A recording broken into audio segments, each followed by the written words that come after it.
Thank you very much for your attention. I'm Matt Kunis from the University of Massachusetts. These are my disclosures. What is relevant to this talk is that I have a consulting agreement with Imperative Care as well as some stock options associated with that.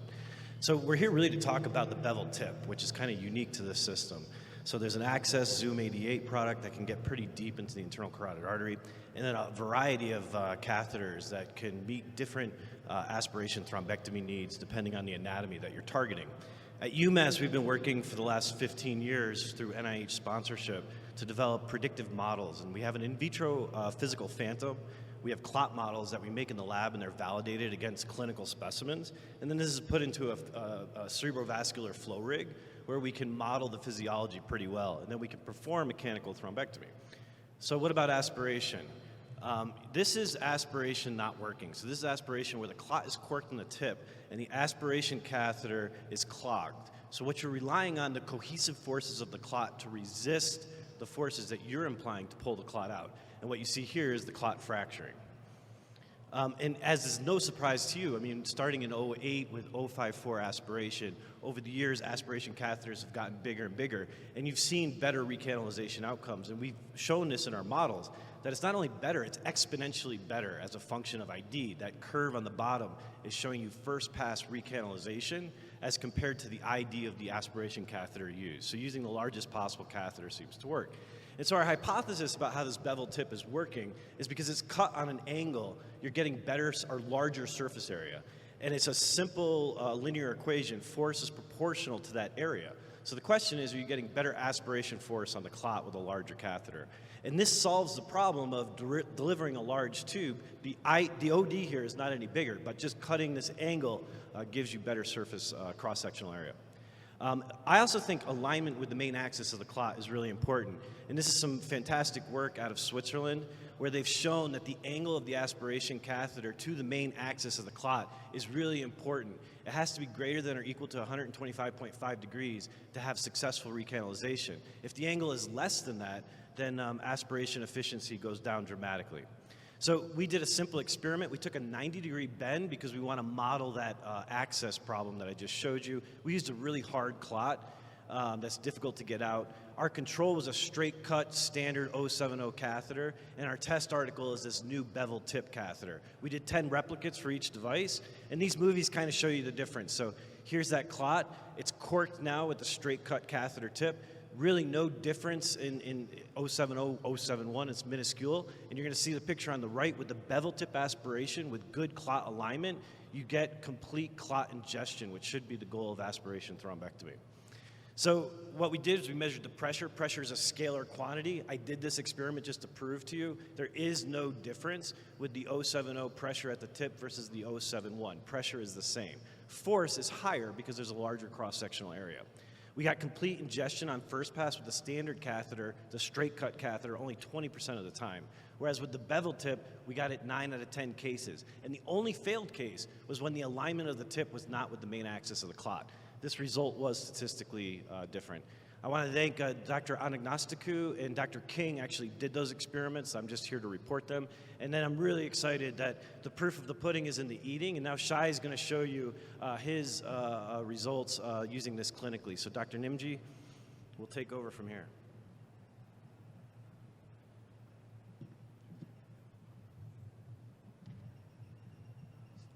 Thank you very much for your attention. I really appreciate the opportunity to be here.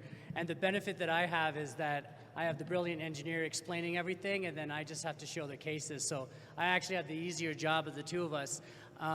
Next slide, please. Thank you. These are my disclosures.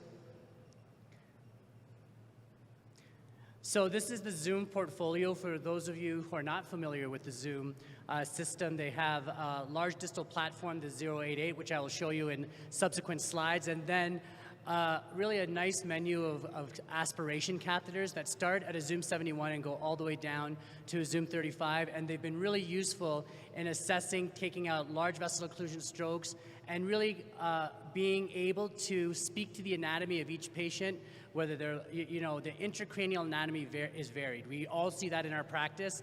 And so what these bevy of catheters allow me to do is to really target appropriately a sized catheter for what needs to happen with respect to getting out that clot as fast as possible. So I have a little bit of a confession to make when I give this talk, and the truth of the matter is I was 100% stent retriever. Read the 2015 paper, said that's the way I'm doing it, and I did that for multiple years with fantastic success, and then I had a stent retriever complication that really made me look at how I was doing things. And so since that time, my experience is greater than 75 thrombectomy cases. I'm at about 86 now after getting off the plane a couple days ago from Ohio State.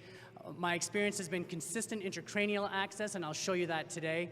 I've had better Tiki scores, a faster time to revascularization, and as some of you may appreciate, I not only had to provide a clinical hypothesis for bringing this into our institution, I also provided a financial hypothesis to the leaders of my institution, because while clinical outcomes are also important, so is the idea of providing value-based care, and this really provided me with that hypothesis at my own institution. I might have the record at my institution at OSU for getting something from introduction to approval based on both those factors. And then finally, the ability to treat further distal occlusions with a modicum of safety by using aspiration instead of stent retriever. In my own practice, I've literally gone from 100% to 30%, and I'm not one of the original stent retriever users. I'm not one that's been in there in inception. I literally tried it out, got familiar with the technology, and I haven't looked back. So let's get to cases, right? Because the proof is in the pudding, as Matt said. I have a 65-year-old male who actually had an LVAD and presented as an inpatient stroke with an NIHSS stroke scale of 16. And the purpose of this particular slide that I want to share with you, which is a proximal left M1, as you can see, is that I was able to get the access catheter to the M1. And that's really important, as you guys know, for some of these cardioembolic ones that can be very calcified and very hard.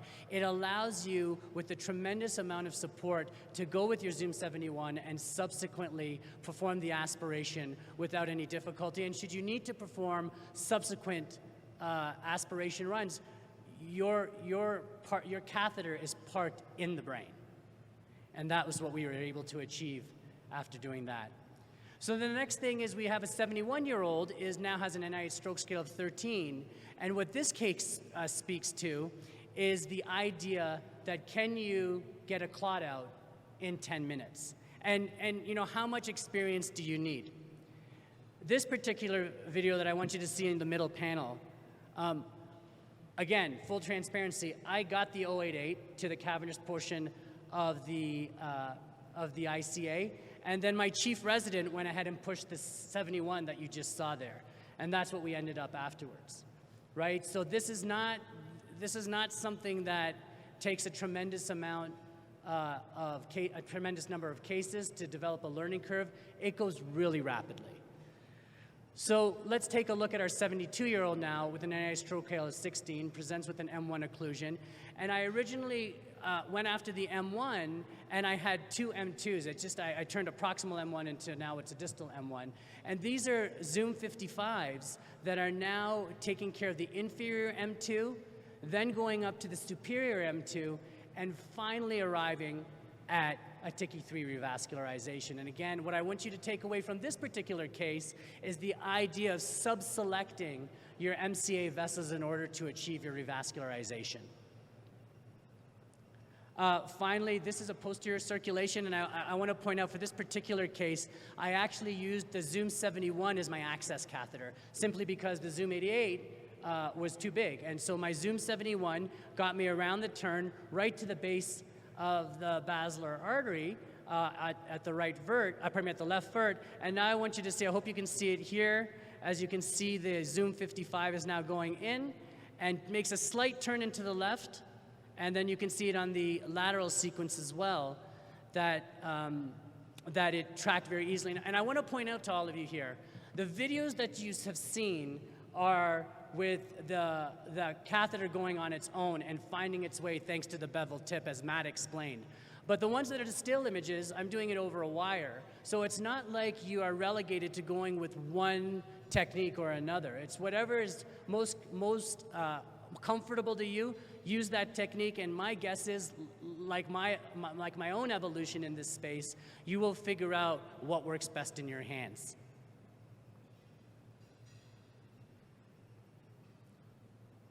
This is the result from that basilar clot, or rather the left P1 clot that resulted in a fantastic revascularization as well. I'd like to highlight our clinical experience to this that has recently been published and is actually presented today in a nice poster led by Dr. Vargas, and it's where we looked at 650 patients who had M1 occlusions, looking at 126 patients who underwent thrombectomy with the Zoom 71, and the 488 patients who were able to use a bevy of aspiration catheters that are currently available.